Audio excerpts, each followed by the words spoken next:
Laudetur Jesus Christus. Vatican and World News.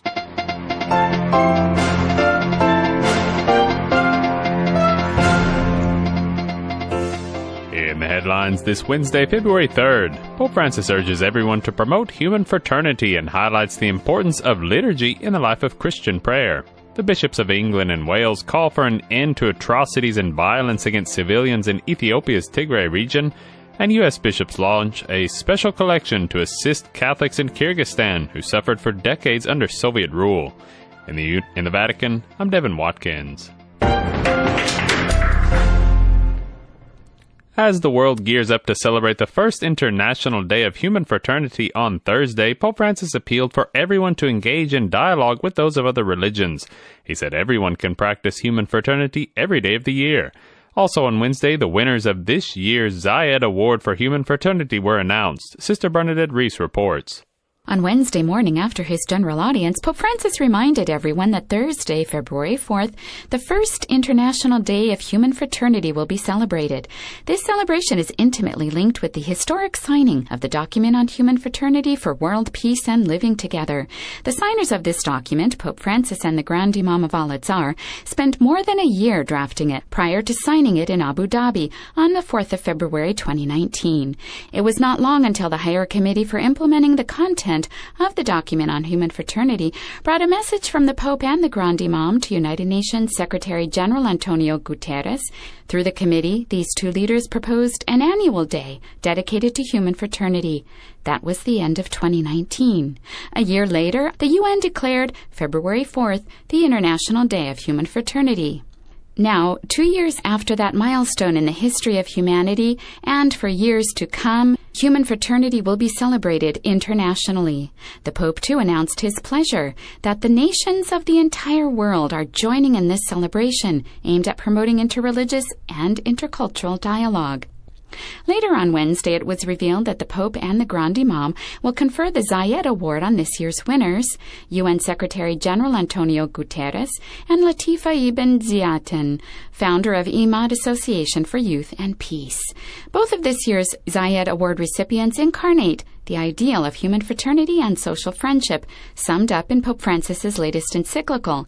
Joining Pope Francis in calling for a global ceasefire was UN Secretary General Antonio Guterres. And Latifa Ibn Ziaten, after losing her son to an act of terrorism, transformed her sorrow into reaching out to young people. Her hope is to contribute to preserving social harmony between the older and younger generations and among both persons native to France and migrants. I'm Sister Bernadette Reese. At this morning's general audience, Pope Francis continued his catechesis on Christian prayer, reflecting on the importance of liturgy and how liturgical prayer unites us to Christ. Thaddeus Jones has the story. Speaking from the library of the Apostolic Palace, Pope Francis held his Wednesday general audience, which was live-streamed to the faithful around the world.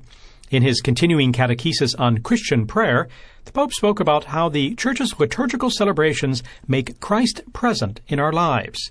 He began by noting that Christian history is rife with movements which pushed liturgical rites aside in favor of a supposed purity of the spiritual experience. Many modern Catholics, he pointed out, attend Mass on Sunday but feed their own spirituality through various personal devotions. Pope Francis went on to say that the Church has made much progress in recent decades regarding the centrality of the liturgy in the life of faith. La preghiera dei cristiani passa attraverso mediazioni concrete. Christian prayer, he said, is closely linked to concrete expressions of faith, such as sacred scripture, the sacraments, and liturgical rites. Pope Francis said prayer is what allows us to interiorize Jesus' sacramental presence. Ciò che è esterno a noi diventa parte di noi. What is external to us becomes part of us, a reality expressed in the natural action of eating. He went on to say Mass cannot simply be listened to, but is always celebrated by all Christians who experience it. The Pope concluded his catechesis noting that Christ is the center of the liturgy, and that every Christian is invited to participate wholeheartedly in the sacraments. La vita è chiamata a diventare culto a Dio. Life is called to become worship to God, he said, but this cannot happen without prayer, especially liturgical prayer. Thanks there to Thaddeus Jones. In other news, the bishops of England and Wales are calling on the UK government to make urgently needed steps to assist people suffering the violence rocking in Ethiopia's Tigray region. As Lydia O'Kane reports, the lead bishop for Africa launched the appeal for greater involvement in peace and humanitarian efforts.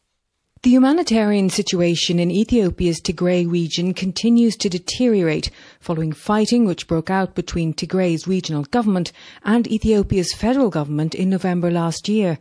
Over 1 million people are thought to have been displaced, and agencies working on the ground are warning of mass starvation. The current crisis has led the bishops of England and Wales to add their voice to the growing alarm. Bishop Paul Swarbrick, the lead bishop for Africa, has called on the UK government to step up its assistance for people affected by the violence in Ethiopia's Tigray region and its involvement in peace efforts. In a letter on Tuesday to the Minister for Africa, Bishop Swarbrick expressed his solidarity with the local church in Ethiopia and warned atrocities are being committed with no peace in sight. We are particularly concerned by the reports of widespread sexual violence, and there is an urgent need to ensure protection of vulnerable groups, especially women and girls, he said.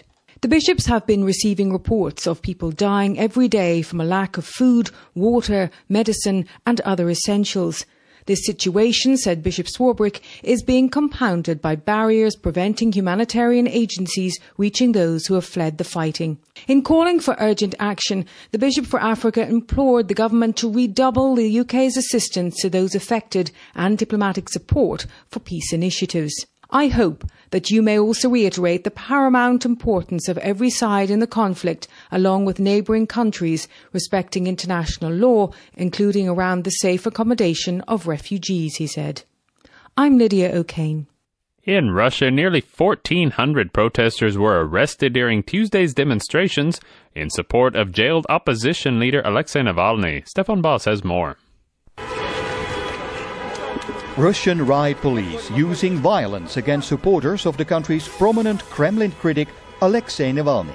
Security forces were filmed beating demonstrators with batons. Nearly 1,500 people were reportedly detained since Tuesday in Moscow and St. Petersburg. Earlier, protesters were taken into custody outside the Moscow city court. These people are furious that Russian opposition leader Navalny was jailed. As he looked on through the window of his cage in the courtroom, the court sentenced him to 3.5 years imprisonment. About a year he spent under house arrest will be counted as time served. As the verdict was read, Navalny smiled and pointed to his wife Yulia in the courtroom. He traced the outline of a heart with his hands on the glass cage. Everything will be fine, he told her, as guards led him away.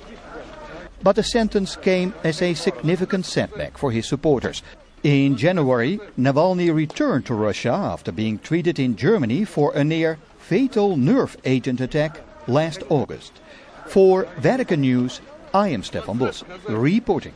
Police in Myanmar have filed charges against Aung San Suu Kyi for illegally importing communications equipment just 2 days after the military seized power in a coup.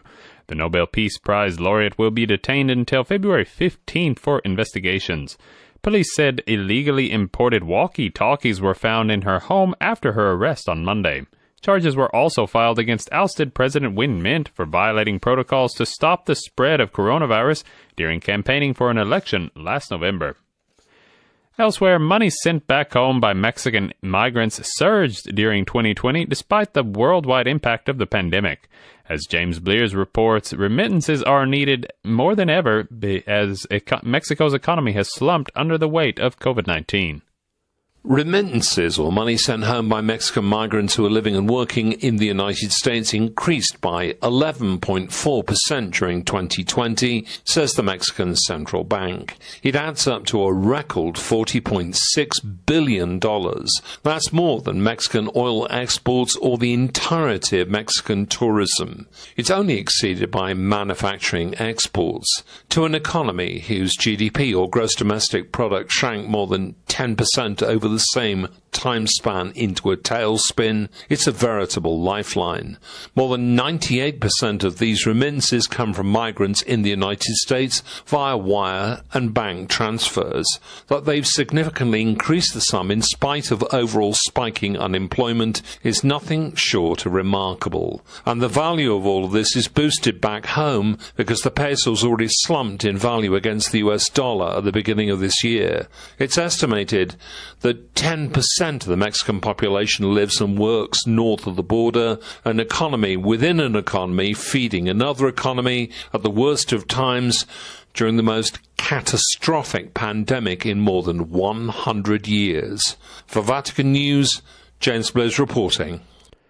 Briefly, Lebanon's poorest city, Tripoli, was again racked by protests last week, and some politicians and experts are warning that unrest could spread if more is not done to support people facing deepening poverty and coronavirus restrictions. The country was already in financial meltdown before the pandemic struck, with national debt spiraling, high unemployment high, and tumbling currency stoking inflation.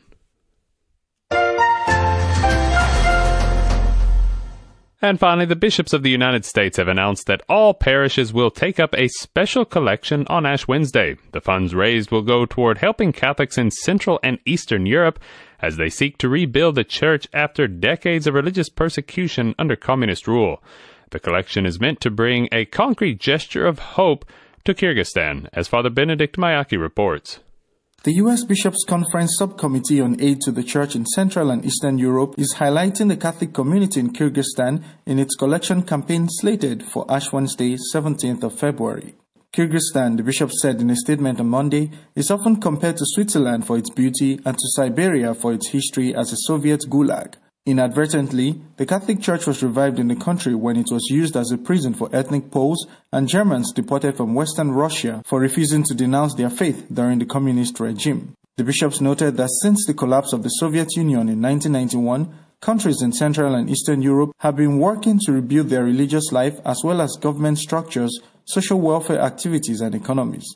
More so, Catholics of that region, who have endured decades of anti-religious persecution under Soviet rule, are in urgent need. The bishops explained that the collection will support seminaries, youth ministry, social service programs and pastoral centers, as well as church construction and renovation in 28 countries that were once under communist control. Bishop Jeffrey Monfortin, president of the U.S. Bishops' Subcommittee for Aid to the Church in Central and Eastern Europe, recounts that during his visit to Kyrgyzstan in 2019, he was moved and humbled by the fervor of the people, including the young people who filled the churches. He recalled that one of the most moving experiences of his ministry was to confirm an elderly woman in a nursing home. He said that she had been baptized as an infant, but her parents were afraid to allow her confirmation, and for many years she had prayed to receive the sacrament. Encouraging support for the collection campaign, Bishop Monfortin explained that the generosity of the faithful will impact the lives of many in Central and Eastern Europe. Last year, the U.S. Bishops' Subcommittee for Aid to the Church in Central and Eastern Europe awarded $6.1 million in funding for 322 projects in 25 countries. I'm Father Benedict Mayaki.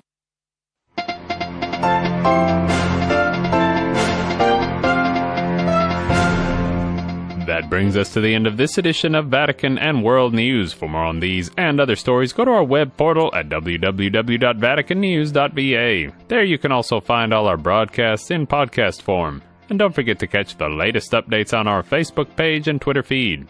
In the Vatican, I'm Devin Watkins.